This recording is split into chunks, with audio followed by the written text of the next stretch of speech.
नमस्कार, स्वागत है आपका दृश्य न्यूज़ में। मैं आपके साथ संदीप पोईवाल। दोस्तों, जैसे कि आपको पता है कि हम समय-समय पे आपकी मुलाकात करवाते रहते हैं। आज भी हम आपकी मुलाकात करवाने जा रहे हैं उत्तराखंड युवा संगठन के पूर्व अध्यक्ष हेमंत बड़तवाल जी से। हेमंत बड़तवाल जी, जो कि भू कानून लड़ाई लड़ रहे हैं, अभी दिल्ली आंदोलन हुआ था, दिल्ली गए, देहरादून आंदोलन हुआ, वहाँ गए। अब ये कूच कर रहे हैं हल्द्वानी का, जहाँ पे 28 तारीख को बहुत बड़ा आंदोलन होने जा रहा है। आखिर भू कानून है क्या और क्या इनकी लड़ाई है, जानते हैं हेमंत बड़तवाल जी की जुबानी। नमस्कार हेमंत जी। जी, नमस्कार आप सभी का। जी, हेमंत जी, सबसे पहले तो आप उत्तराखंड संगठन के पूर्व अध्यक्ष हैं। तो जो उत्तराखंड भू कानून की लड़ाई लड़ रहे हैं, आप उत्तराखंड युवा संगठन के बैनर तले लड़ रहे हैं या कहीं और से आपको आमंत्रित हुआ है हल्द्वानी की लड़ाई के लिए, क्योंकि बहुत बड़ा एक वहाँ पे जन सैलाब इकट्ठा होने वाला है? हम मूल निवास समन्वय समिति के बैनर तले इसे को कर रहे हैं।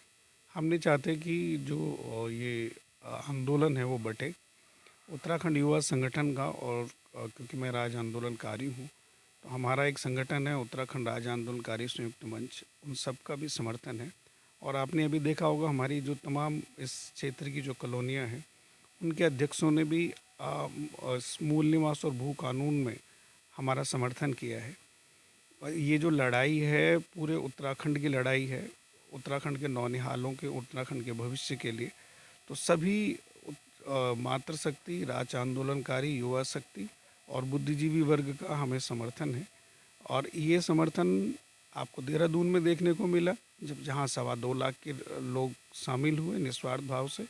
आपको दिल्ली में मिला, वैसे ही हुआ, फिर भीकासैंण और अभी हल्द्वानी में। तो काफ़ी अच्छा समर्थन है लोगों का। हेमंत जी, भू कानून अन्य कई भी राज्यों में भी है, जैसे हिमाचल में है, कश्मीर में है, असम में है। तो आप कौन से राज्य की तरज में उत्तराखंड में भू कानून चाह रहे हैं? देखिए, मूल निवास मतलब जो भू कानून है उत्तराखंड में भी है, मगर वो लचर हालत में है। आप ये देखिए, हम हिमाचल प्रदेश की तर्ज पे और जिस तरीके से 7 सिस्टर आपके मेघालय, मणिपुर, मिजोरम, नागालैंड हैं, उनको एक विशेष अधिकार दिया गया है। तो हम उस तर्ज पे भी मांग रहे हैं, क्योंकि आप ये देखिए, भाषा के आधार पर, विशेष भौगोलिक परिस्थिति के आधार पर आपके प्रदेश ने अपने यहाँ के लोगों को 80% का आरक्षण दिया है। इसी तरीके से मध्य प्रदेश ने अपने क्षेत्र में 70% आरक्षण दिया है, क्योंकि वहाँ पे भी भाजपा की ही सरकारें हैं। और इसी तरीके से जो हरियाणा है, वहाँ पे भी वहाँ के लोगों को, वहाँ के जो माननीय जगदीश खट्टर जी हैं मुख्यमंत्री, उन्होंने अपने प्रदेश के लोगों को 80% आरक्षण दिया है।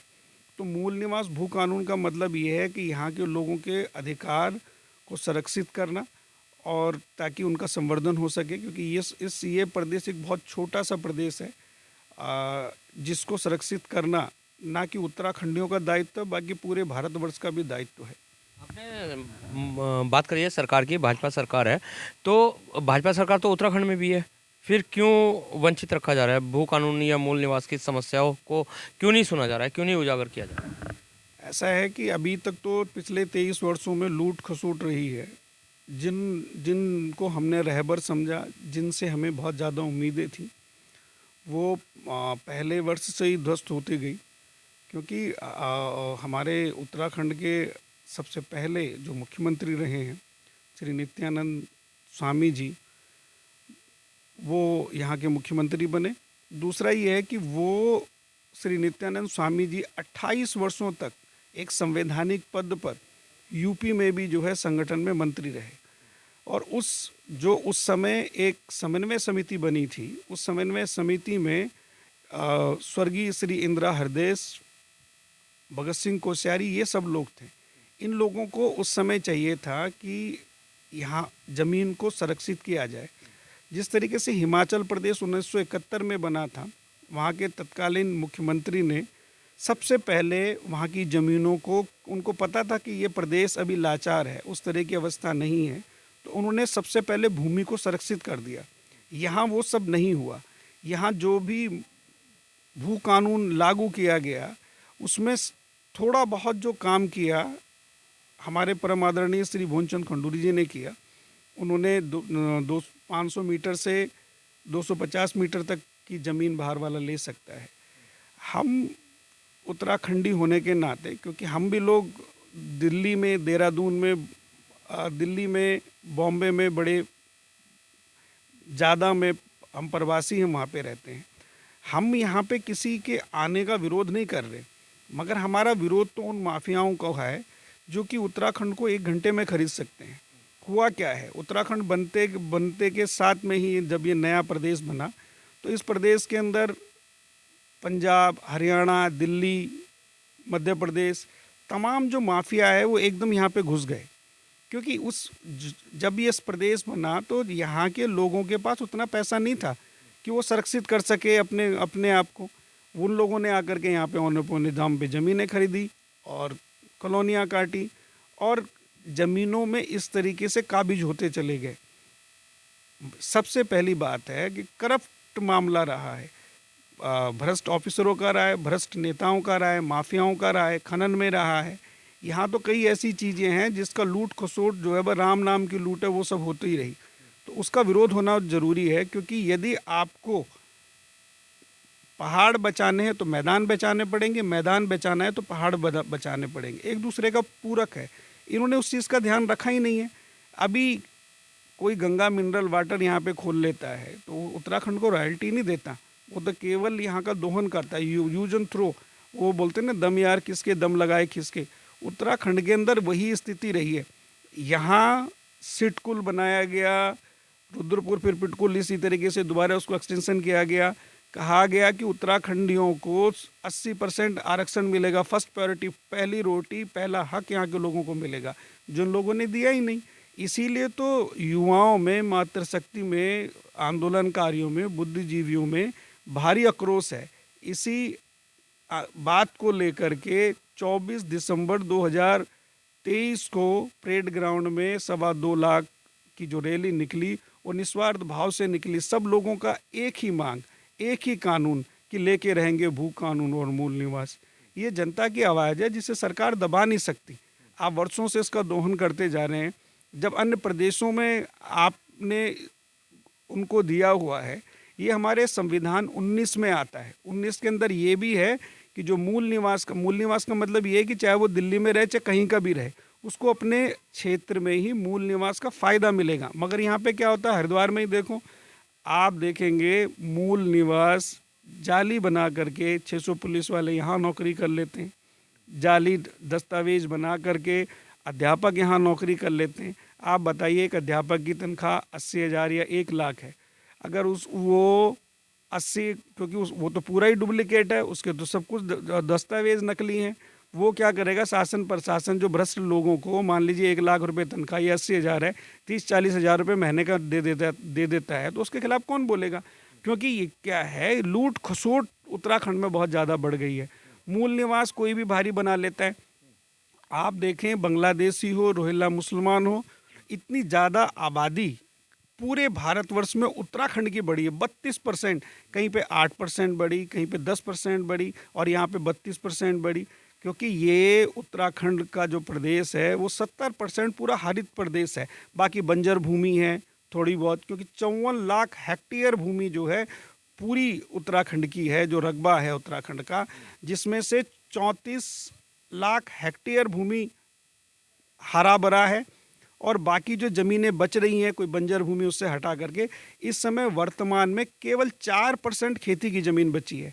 आप ये अगर खेती की ज़मीन, हेमंत जी, अगर भू कानून की बात कर रहे हैं बार बार, तो डेवलपमेंट भी तो हुआ है ना। जैसे छोटा राज्य है उत्तराखंड, और उत्तराखंड अभी 2000 में बना है, मात्र 26 या 27 साल हुए हैं, लेकिन डेवलपमेंट भी तो कितने।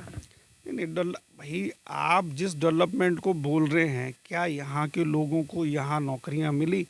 आपने सिटकुल बनाया, हरिद्वार बना दिया, फिर एक्सटेंशन 2 कर दिया, आपने रुद्रपुर कर दिया, हल्द्वानी कर दिया, आपने उधम सिंह नगर कर दिया। आपने कहा था कि पहली रोटी पहला हक आपको मिलेगा, नहीं दिया ना। तो तभी तो लोग एक बताइए, वो कोई मजाक में 2.25 लाख की रैली थी क्या? वो दिल्ली में, देहरादून में, आपके भीका आप ये अगर खेती की जमीन, हेमंत जी, अगर भू कानून की बात कर रहे हैं बार बार, तो डेवलपमेंट भी तो हुआ है ना। जैसे छोटा राज्य है उत्तराखंड, और उत्तराखंड अभी 2000 में बना है। मात्र 26 या 27 साल हुए हैं, लेकिन डेवलपमेंट भी तो कितने।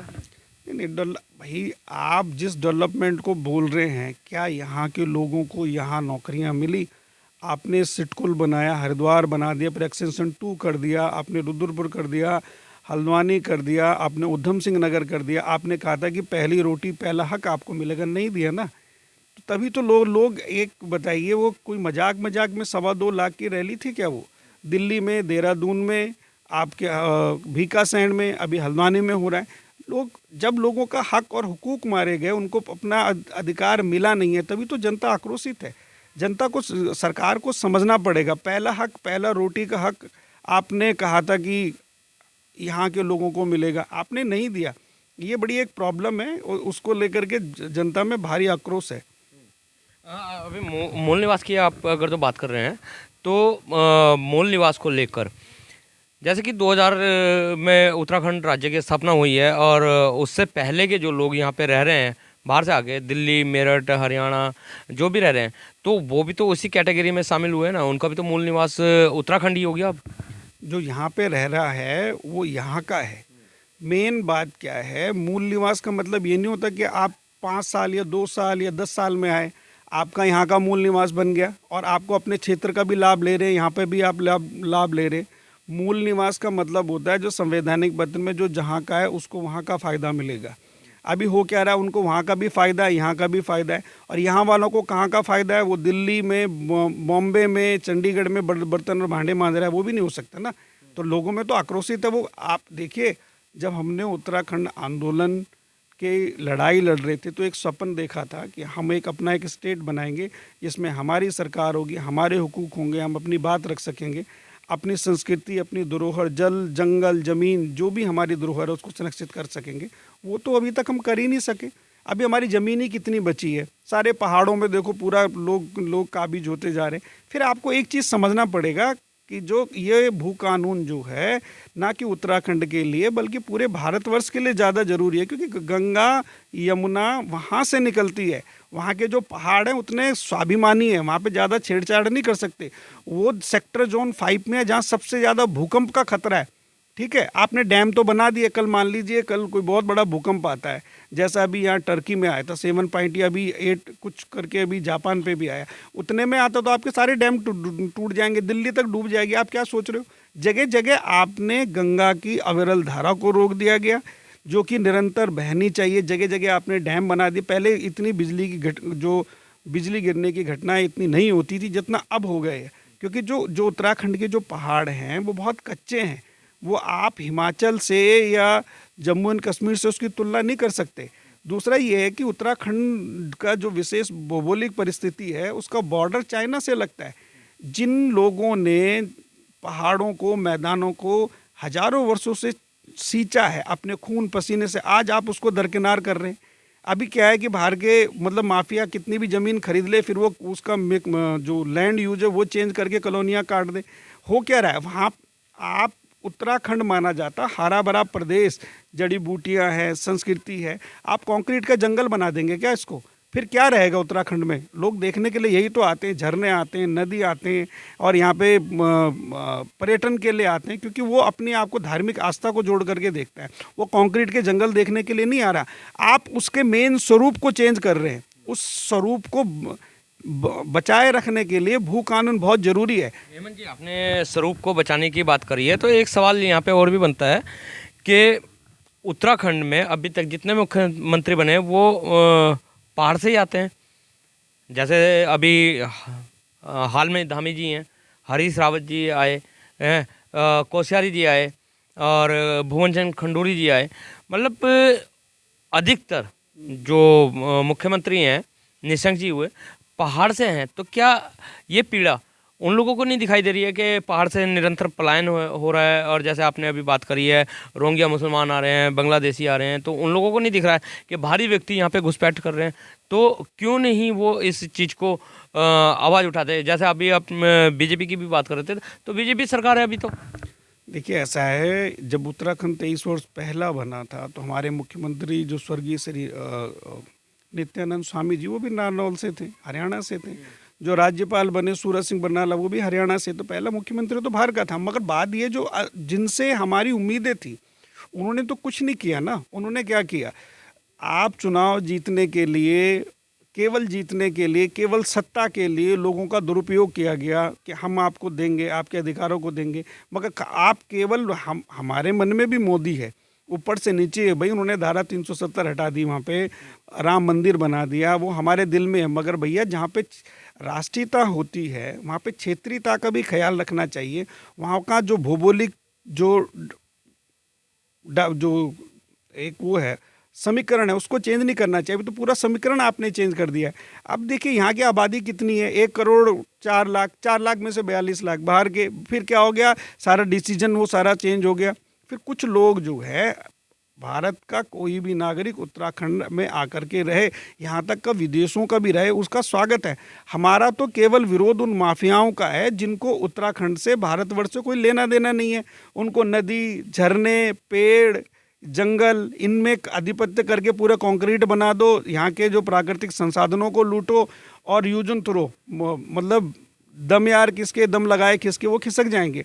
आपने और हमने उत्तराखंड को बचाना है। ये मुहिम जिस तरीके से सुंदरलाल बहुगुणा जी ने की, चिपको आंदोलन यहाँ से चालू हुआ, ये प्रदेश ऐसा है, इसको बचाए रखना बहुत ज़रूरी है। यहाँ पे विशेष परिस्थितियाँ आप देखिए, चाहे वो ये फूलों की घाटी हो, वहाँ 400 प्रकार के पौधे होते हैं। क्या वहाँ पे आप कॉलोनियाँ काटोगे क्या? दुनिया की सबसे मीठी झील चमोली में है, क्या उसका पानी या उसका आप कॉपीराइट करोगे क्या? बड़े बड़ी शादियाँ आपके देखो, गुप्ता बंधु वहाँ से आते हैं, क्या नाम है, ये साउथ अफ्रीका से शादी करके जाते हैं और पूरा डंप कूड़ा करके चले जाते हैं। तो ये भी नहीं होना चाहिए ना। उस चीज़ का विरोध कर रहे हैं। बाकी तो लोग आते हैं, धर्म का क्षेत्र है भाई, ये सबका स्वागत है। उन्हीं की वजह से उत्तराखंड भी चल रहा है और खेती भी होनी चाहिए यहाँ पे। यहाँ तो सब चीज़ में जो है लूट खसूट हो रखी है। उत्तराखंड के अंदर पलायन क्यों है? क्योंकि बंदर, सुअर, बाघ लोगों के घर में घुस रहे। अरे सरकार को भी तो चाहिए कि उनको रिस्ट्रिक्ट करे। लोग तो जो लोग रह रहे हैं, कुछ लोग नर्क का जीवन गुजार रहे हैं। हम भी तो चाहते हैं कि उत्तराखंड में जो अभी जो लोग हम बाहर गुजारते हैं, तो कुछ वर्ष जो है अपने घर पे गुजारें, वहाँ की हेल्थी हवाएं, पानी को बचाया जा सके। क्योंकि अगर ये बार बार इसी तरीके से लूट खसूट, मैदान, ये जो डैम और होटल बना बना करके इतने रिजॉर्ट्स बना दिए। रिजॉर्ट में क्या हो रहा है? सब खेला खेली चल रहा है, उल्टा सीधे काम हो रहे हैं। आपको भी पता है रिजॉर्ट्स में क्या होता है। और तो ये तमाम चीज़ें भैया, वो उसको थाईलैंड मत बनाओ, उत्तराखंड को थाईलैंड मत बनाओ। उत्तराखंड देवभूमि है। यहाँ पे प्रलय जो है 2013-14 में भी तभी आई थी, जब बद्री केदारनाथ में बहुत ज़्यादा अत्याचार, उसको टूरिस्ट डेस्टिनी बना दिया गया। वो एक धार्मिक क्षेत्र है, वो हनीमून डेस्टिनी नहीं है कि वहाँ पे कोई भी जाए और उल्टे सीधे काम करे। तो ये चीज़ें आप और हमको समझनी पड़ेगी। आप पत्रकार बंधु हैं, आप 10 जगह हज़ारों लोगों का इंटरव्यू लेते हैं। आपको उत्तराखंड के हित की और भारत की हित की बात सोचनी पड़ेगी। जो धार्मिक क्षेत्र है, वहाँ पे इस तरह की गतिविधियाँ ना हो। आप ये देखो ना, अभी आप ही के सामने अंकिता भंडारी केस, वो भी तो रिजॉर्ट्स में ही हुआ। एक बड़े नेता का नाम आ रहा है उसका, अभी तक उसके खिलाफ कोई कुछ भी जो है नहीं है, उसको पूरा बचाने का प्रयास कर रहे हैं आप। एक नेगी बंधु को मार दिया जाता है हरियाणा के जो माफियाओं के द्वारा, गुंडों के द्वारा, उसको कोई न्याय नहीं है। अरे जब यहाँ बेटी सुरक्षित नहीं है, जल सुरक्षित नहीं है, भू कानून सुरक्षित नहीं है, मूल निवास सुरक्षित नहीं है, तो क्या होगा? जनता तो आक्रोशित होगी, युवा आक्रोशित होगा। जिस तरीके से अभी आक्रोशित हैं, इसी तरीके से 1994 में से पहले युवा भी आक्रोशित हुए थे इस आंदोलन को लेकर के, 27% आरक्षण को लेकर के। और जब वो चला था तब जाके उत्तराखंड बना था। तो अभी युवाओं में बहुत आग है। और मोदी जी ने भी सेटबैक किया कि 250 मीटर से कोई भी ज़मीन लेता है कि रिस्ट्रिक्ट किया। मगर भैया वो तो लैमचूस है। आपने क्या किया? आपने नगर निगम की ज़मीनों को बढ़ा दिया। नगर निगम में पहले कोई भी ज़मीन कितनी भी खरीद सकता है। लोगों को एक लप्पू झन्ना दे दिया गया कि नगर पालिका, नगर निगम, ये सब ये कारपोरेशन बना करके आपकी रोडों का विस्तार किया जाएगा। वो कुछ नहीं है।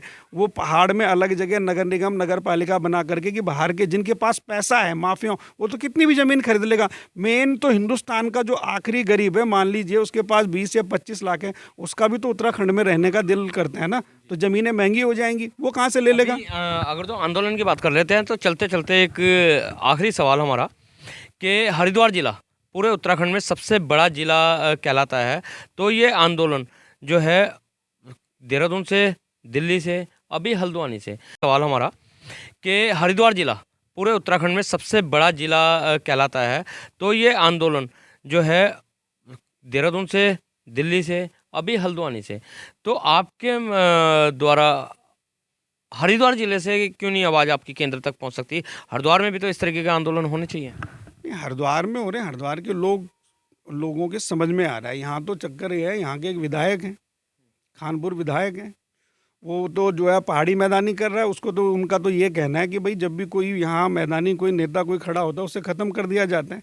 अरे भैया, जो सशक्त होता है उसको मैं उनको अपने शब्दों में बताना चाहता हूँ कि बिहार का कृपा शंकर भी कर्नाटक वो महाराष्ट्र के होम मिनिस्टर बन सकते हैं, मगर वो चाल चरित्र चेहरे से सही हो। वो पहाड़ी मैदानी करके नहीं हुआ, वहाँ पे उन्होंने काम किया। आप काम करते नहीं है, पहाड़ी मैदानी करना चाह रहे हैं, आप तो चुनाव जीतने के लिए सिर्फ बात करना चाह रहे हैं, तो उस तरीके से नहीं होता ना। आप तो लोगों को भड़का रहे हैं। जिसने ऐसे किया, देखिए मूल निवास मेरा भी है, खानपुर के जो हमारे सम्मानित जनता है सबका अपना मूल निवास है। किसी के मूल निवास में डाका नहीं पड़ना चाहिए। लोगों को भ्रम की स्थिति पैदा कर रहे, क्योंकि उनको पता है मैं तो जीतूंगा नहीं, मैं जीतूंगा नहीं तो कैसे मैं क्या क्या करूंगा, तो पहाड़ी मैदानी कर लूं और कुछ जो है भारी कुछ कर लूं, तो मैं ये यहाँ पे बड़े पैमाने पर राजनीति चल रही है। और वो भी ऐसे लोगों, हमारा तो दुर्भाग्य ये है कि कुछ ऐसे माफिया हैं जो बोलते कुछ और है करते कुछ और, उन्हें उत्तराखंड से कोई लेना देना नहीं है। वो हमको किसी को धमकी, किसी को भी मैं ये उसका इलाज बांध दूंगा, ये बांध दूंगा। अरे सरकार को भी चाहिए भैया, ये इतना आदमी बोल क्यों रहा है? आप उत्तराखंड में रह करके पहाड़ी मैदानी कर रहे हो। अरे उनको पता नहीं कि मूल निवास के खानपुर लोगों का नहीं है क्या? यहाँ पे ये जो कुछ लोग हैं वो उस राजनीति को बढ़ा रहे हैं। बाकी लोग, जिन लोगों की समझ में, हमारे मैदानी बहुत सारे लोग साथ में हैं, सभी लोग बोलते हैं भाजपा में है, स्थानीय लोग तो यहाँ पे भी काफ़ी नहीं बिल्कुल है। अरे बिल्कुल, हरिद्वार जो है धर्म का क्षेत्र है, ठीक है। यहाँ पे धर्म का क्षेत्र है, हरि का हरिद्वार, गंगा यहाँ पे है, मनसा देवी यहाँ पे, चंडी देवी यहाँ पे है। आप उनका अपमान ना करें। आप अपनी राजनीति के चक्कर में पहाड़ी मैदानी कर रहे हैं, तो यहाँ तो ये आग में घी देने का काम कर रहे हैं। उनको लग रहा है कि हम जीत जाएंगे। अरे भैया, आप जैसे लोगों की वजह से आप में भी कोई खास अंतर नहीं है। आप भी मुलायम सिंह से कम नहीं है जो स्वर्गीय हैं। आप भी हमारे लोगों को भड़का रहे हैं, मरवा रहे हैं। और आपको भाई बोलते बोलते ये भी तो खनन इनके पास में पड़ा है, पता नहीं क्या मीडिया क्या क्या इनके पास में। ऐसे लोग ही तो नहीं चाहते कि उत्तराखंड में मूल निवास और भू कानून हो।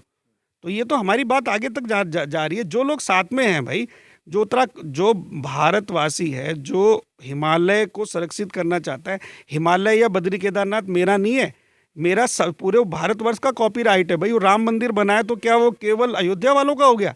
ऐसे थोड़ा है, वो तो सबका है।